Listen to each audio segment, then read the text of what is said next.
Fala galera, tudo bem com vocês? Espero que sim, eu estou bem. Estamos aqui para mais uma videoaula, que no caso será a aula de Geografia e direcionada para os alunos do nono ano. E assim como nas aulas anteriores, sugiro que vocês peguem um caderno, peguem um livro, porque nós vamos precisar. Então bora lá começar a aula, mas antes disso, roda a vinheta.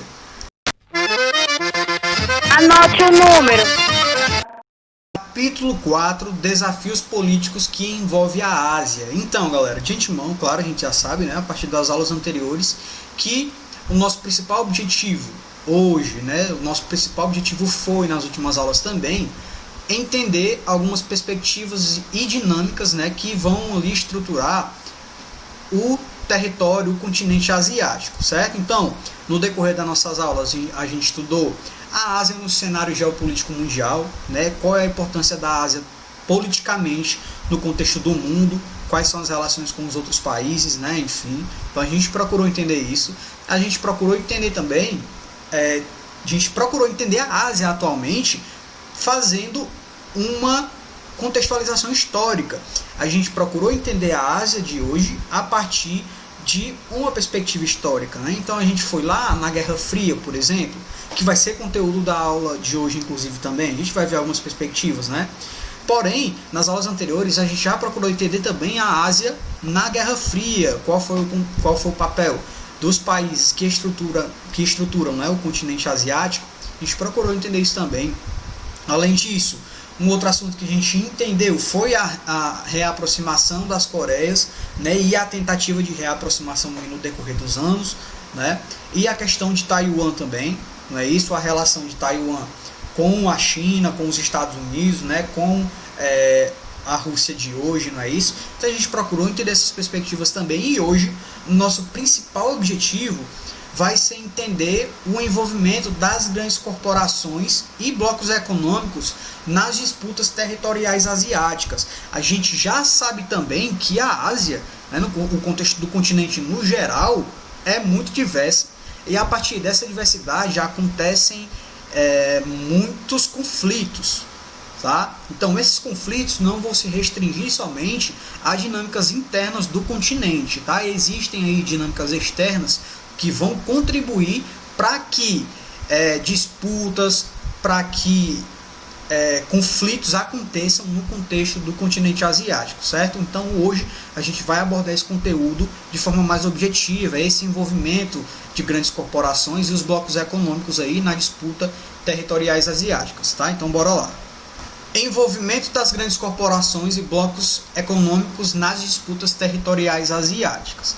Galera, primeiro a gente precisa entender alguns acontecimentos, né, que estruturaram aí, que ajudaram a estruturar, a construir esses conflitos que acontecem no continente asiático, tá bom? O que a gente percebe mesmo após o fim da URSS é que a Rússia, no caso, ainda tentou manter ali um certo domínio, né, em relação aos países que constituíam a União Soviética. Não é isso? A partir da criação da SEI, por exemplo, não é isso? Em que ele, de certa forma, ainda conseguiu manter ali uma forte influência sobre aqueles países ali que estruturavam a URSS, tá certo? Além disso, a gente percebe que a Rússia também tem grande influência, mantém relações aí com a Mongólia, tá? O que é que aconteceu com o fim da Guerra Fria? Com o fim da Guerra Fria, galera, ocorreu também, né, a criação da Cooperação Econômica Ásia-Pacífico, a APEC, tá? Que foi ali um megabloco econômico com 21 países que reúne as diversas potências da região do entorno ali do Oceano Pacífico, né? A exemplo dos Estados Unidos, do Canadá, do Japão, da China, né, da Rússia e Austrália, tá? O que a gente percebe na atualidade é que, de certa forma, esse superbloco aí, ele não deu muito certo não, tá? Quando a gente para analisar de cima, a gente percebe que o bloco ele aparece principalmente ali como um mosaico de diferenças dos países ali que vão tentar se articular para atender os seus interesses particulares, não é isso? Então a gente percebe que, de certa forma, um bloco ele não se configura de fato como um bloco, tá certo? Mesmo aí, após 3 décadas da sua criação. tá? Exemplo disso também, a gente consegue perceber que os países, principalmente fora da Ásia, eles exercem, né, eles direcionam críticas aí a alguns regimes autoritários que acontecem principalmente na China, tá certo? Além disso, os conflitos que acontecem aí, por exemplo, na perspectiva econômica entre China e Estados Unidos inviabiliza essa aproximação, tá? O autoritarismo ali do governo norte-coreano, por exemplo, as disputas ali na Península Coreana, além disso, a questão da China, né, e de Taiwan também, são problemas que vão inviabilizar também a leitura de uma forma que traga uma leitura, né, na forma de um bloco de fato dessa tentativa aí, né? Porém, o que a gente percebe é que de fato o bloco ele não se estrutura como um bloco, tá? As diversidades são muito grandes e os interesses são distintos, certo? E o que a gente consegue perceber também, galera, que os conflitos ali no contexto internos do país impossibilitam a estruturação de fato de blocos, tá? Inviabiliza, no caso, os interesses, né, os principais objetivos desses blocos. E o livro de vocês traz muito bem isso, tá? Ó, lá na página 430, o livro de vocês traz exemplos aí de blocos que de certa forma não estão dando certo ou não deram certo em algum momento, tá? Como por exemplo aí a Associação de Nações do Sudeste Asiático, né, que é composta ali por 10 países, que tem Singapura aí como principal destaque econômico, tá certo? Ou a Associação Sul-Asiática para a Cooperação Regional, que é integrada por 8 países, né, cujo maior destaque é a Índia no caso. E o livro de vocês vai falar que esses blocos aí também nunca conseguiram, aí, de certa forma, né, trazer os principais objetivos à tona, não é? Como alcançar a paz aí, diminuição dos problemas, diminuição das disparidades, tá certo? Então, de fato, estruturar um bloco que dê certo aí no contexto asiático com o restante das outras nações, no contexto internacional e até no próprio contexto da Ásia, se configura aí como uma dinâmica difícil, tá? Isso acontece, claro, principalmente por causa das diferenças, né, e da diversidade de fato aí do continente asiático. E com a globalização, o que foi que a gente conseguiu perceber, né, quais foram as dinâmicas que foram inseridas no contexto do território asiático? A gente percebeu que com a globalização, a inserção do capital internacional, claro, óbvio, né, que foi bem maior, tá? O que isso possibilitou, inclusive, na inserção das grandes corporações internacionais, né, das grandes transnacionais aí.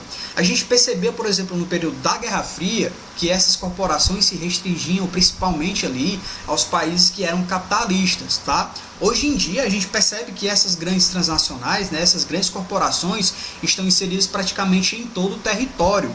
Quando a gente vê, por exemplo, na Coreia do Sul, na Coreia do Sul que vai ter o que, galera?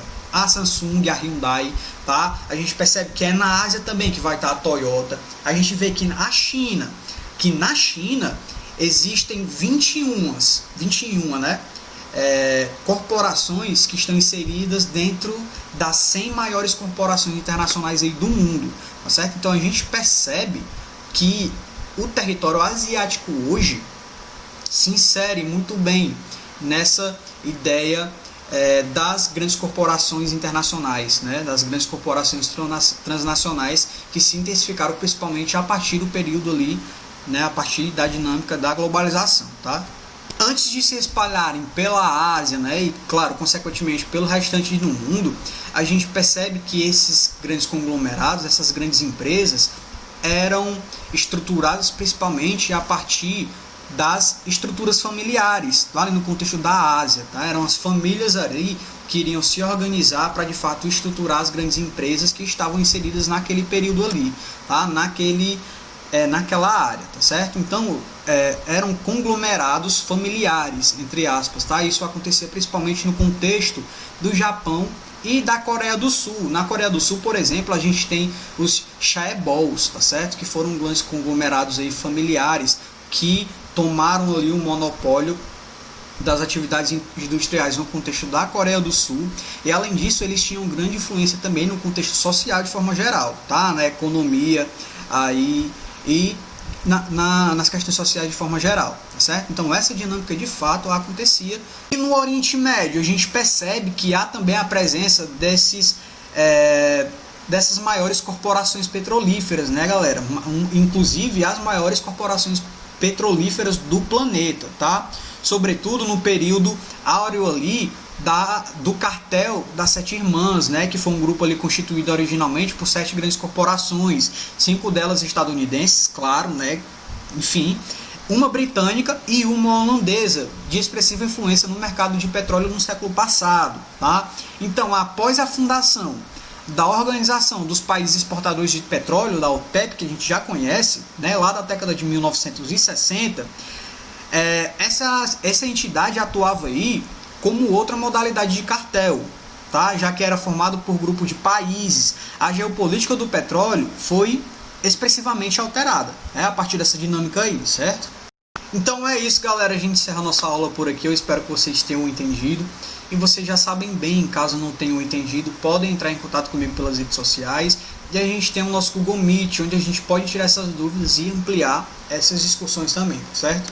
Então é isso, continue estudando e um forte abraço. Valeu!